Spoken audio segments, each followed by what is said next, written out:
আল্লাহ নিজে ওয়াদা করছে, বান্দা মনে রাখিস, ইনলাম তাফআল, আমার ইবাদতের জন্য যদি সময় না দাও, আমার হুকুম পালনের জন্য যদি সময় না দাও, আল্লাহর ওয়াদা, মালাতু ইয়াদাকা শুগলান, নাফরমান, আমি তোর হাত, তোর জিন্দেগি কর্মেই ব্যস্ত রাখমু, অবসর তোকে দেব না, কামের মধ্যে রাখিয়ে দেবো তোরে।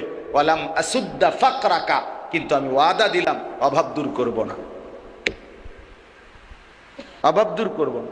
ঠিক আছে, কামে করো।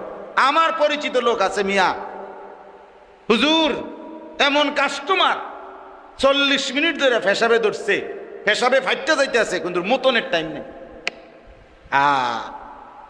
নাফরমান, তোর মুতা বন্ধ করে দিছে, ব্যস্ত, কিন্তু কিস্তি চলে 4টা, দোয়া করে। আমগো কাছেই বলে আবার, হুজুর কিস্তি চলে 4টা 6টা,